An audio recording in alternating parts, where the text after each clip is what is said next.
Welcome back, everyone. I want to kind of run over some of my favorite features within iOS 15. Now, these range from pretty much the basic ones all the way to more complex ones. Now, these are going to be all over the place. There's a lot of cool things, but these are some of my favorite ones that I pretty much always talk about. Now, you may have seen me talk a lot about FaceTime in my other, specific videos, iPhone 6s, whatever. And this is one of the craziest updates, for FaceTime. It's a small update overall, but for the FaceTime feature specifically, it's pretty cool. So first of all, if we make our way over to FaceTime, you can see that it looks kind of the same. But if you see, you can actually go ahead and either click new FaceTime, but you also have this new option called Create Link. Now what this does is it allows you to go ahead and send us FaceTime to somebody else outside of iOS, or even somebody within iOS if you want to. I don't know why you want to do that. But basically, if you want to send a link to somebody who, let's say you want to do a work meeting or something, but they don't have iPhones, well, now you can go and click Create Link, and now you can go ahead and send a link via text message or whatever for them to join a specific FaceTime call. You can also copy the link right there, and what you can do is essentially send that specific FaceTime link to somebody else, even if they have an Android, an iPod, a Galaxy Tab, whatever it is, and they can actually go ahead and join that FaceTime call. They can do it straight from their browser. They don't have to download anything, and that is without one of the best things within iOS 15 for sure. You also have spatial audio within FaceTime. You also have grid mode within FaceTime, so it's a little bit more compact, looks a little bit more neater. Before it was like a bunch of boxes all over the place. Now it does look a lot more cooler, which is really awesome. You also have capability with portrait mode within, FaceTime, and you can also share your screen within FaceTime, which that in and of itself is a crazy thing without a doubt. So as you can see, if I click join, whatever, right, I can go and click on share my screen here, share my screen. Now there's nobody else here, but you have that capability, which is super crazy. So take it as you will, and you can also hold down, I think, with the microphone. You can also turn your microphone off this way, and it's just a seamless way of just using your specific device. So without a doubt, FaceTime is one of the biggest updates for sure. Now you also have this cool little feature called live text. Now unfortunately my iPhone 10, I tried it, it didn't work, but my iPhone 10s does support this. So I don't know if it's a support issue, whatever it is, but essentially if you take a picture of something and it has text in it, you can go ahead and copy it. So you can see here's an example, just a Chipotle napkin, right? Look what happens. As you can see, it's an image, it's not like a thing, whatever. You can go ahead and copy it or just hold down on the text like this, and it'll go ahead and actually copy your specific, text that you have in this video or photo. Now, as you can see, I can go ahead and make my way over here. It's just straight from the camera app. It's, the photo. So all you have to do is take a photo of something that has text on it, and you can go and copy it. So now, as you can see, this is even crazier. This totally freaked me out. This is an image, as you guys can see, right? It's, a screenshot of something. Look how clean this is. I can go ahead and copy it and actually copy that text like it's right there, like as if it's like on a notepad or something. And that's super crazy. And that is one of my favorite features of iOS 15. Right now, I'm like, okay, this would be cool for copying notes or whatever. But if for a lot of people who have like handwritten notes or whatever the case is, this is definitely going to be a solid update for you for sure, at least for that feature in and of itself. So live focus is pretty cool. You also have focus mode on your specific iOS 15 update as well. I'll switch back over to my other iPhone because I like this color a little bit more. What focus mode allows you to do is essentially focus on a couple, focus on a thing at one time. So it's like do not disturb meets screen time. That's the best way I can explain it. So you get there by scrolling down to your control center and you'll see focus mode right here. So we can go ahead and click on focus mode. As you can see, you have to like force press on it and you will essentially get into your little focus mode panel. Now again, this will allow you to focus in. I kind of click on a couple different things and kind of modify your settings. If you want to enable do not disturb, you click here. If you want to enable sleep mode, but create new focus, we can go and click here and essentially create something where we can only use, I guess, certain apps at a certain time or whatever. And we have custom driving, fitness. So if we click on the driving one, for example, you can go ahead and have turn on driving automatically, whatever. But it'll essentially allow you to, while driving, it'll allow you to do certain things and have certain apps and people contact you, whatever the case is. So that's another really cool thing.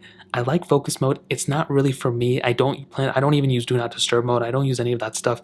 This is a solid update. And I think for focus mode, it's a really cool thing for sure. Now you do have, some iMessage redesigns as well, but it's nothing super crazy there, to be honest, at least as far as I can tell. Now, this brings me to another awesome feature within iOS 15, which is drag and drop. This is by far probably one of the bigger changes in iOS 15 that's so like that nobody's even talking about, but it is kind of annoying, mostly because you don't have split screen multitasking. I guess it's cool to drag and drop things on a web page, but let me give you an example. If I make my way over to Safari, and we'll talk all about Safari in a second. As you can see, here's an image right here. If I go ahead and just kind of drag it, before you can, force touch on it like this, but you couldn't really drag it anywhere else. It was literally just stagnant right there. OS had an update a while ago that allowed you to drag and drop, but now it's on our iPhone. So if I hold it down, you can see that I'm actually moving around the specific image. It's no longer just a block. So now I can go ahead and bring it wherever. If I want to leave it there, I can. But if I wanted to drag this image again, I can go ahead and drag it and place it right there. And it's almost like you drag and drop an image like on Safari on your MacBook or something. You can always go back like this. And this is another really cool thing. You can also do this with text. So let's say I copy this text. I can go and copy it like this. Well, if I did it right, I can hold it down like this and move around that text just like so. So I think it's really cool if you're, and this is system wide, it's not only just for here. If I go into something like mail, I don't know where other app I can do this at. Okay, let's not do mail. Let's just do like something like calendar. Well, this one already had, you guys know what I'm talking about. Essentially, this is great for people who want to drag and drop things on their iPhone. And now you have that capability with iOS 15. This makes me think that split screen multitasking is probably going to come sooner than later, to be completely honest. We also have some new notification panels as well. So if I scroll down, you can see it does look a little bit different. So I'm really happy about that. But I think the biggest change besides FaceTime also comes down in Safari. So Safari got a massive update with iOS 15. So if I go and open up Safari, as you guys probably saw earlier, you can see it looks completely different. No longer do we have, the search bar and everything up top. It is now on the bottom. So that in and of itself was a pretty big deal. I really didn't like that, to be honest, but now it's kind of grown on me. But we also have this specific new bar, like you don't have it taking up the whole entire space. It now has like, I guess, a little bit of a bar to it right here. But the crazier thing is, and this is the craziest thing without a doubt, you can now switch between tabs by not only clicking a button. So before we pretty much always had to click a button, whatever, but now you can switch between tabs by scrolling down and holding down and almost getting into like another gesture-based thing right here. So I didn't try this. So if you want to go ahead and get into the previous tab, you can click there. If you want to get into the next tab, you click here. If you want to get a new tab, you can always click on the tabs right here and click plus right here. Or what you can do is drag to the side and open up a new tab just like this. So I don't know, I think it's going to take some time to get used to it, but I think it's a really cool feature. You can also swipe back like this, and you can also just swipe up. You can get into all your tabs right here. And I actually do like this a little bit more. I think this looks a lot neater. I don't know if it's like the thing that's going to make people update. And also I do have a problem because, sometimes like if you're trying to go ahead and grab here, you may accidentally grab here and it looks too similar in my opinion. Like that looks too similar to this. So I'm hoping Apple can make a bigger differentiating factor, maybe make it look completely different than the wallpaper, maybe make it so it's like a system-wide, because when you do it like this, it still kind of looks like the wallpaper.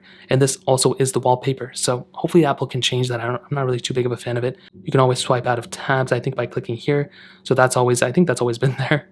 But that is without for sure one of the bigger updates within iOS 15 as well. But also on top of this, one of the crazier features that came within iOS 15 is the fact that we can now use Safari extensions within Safari on our iPhone and our iPad. But right now we're talking about our iPhone.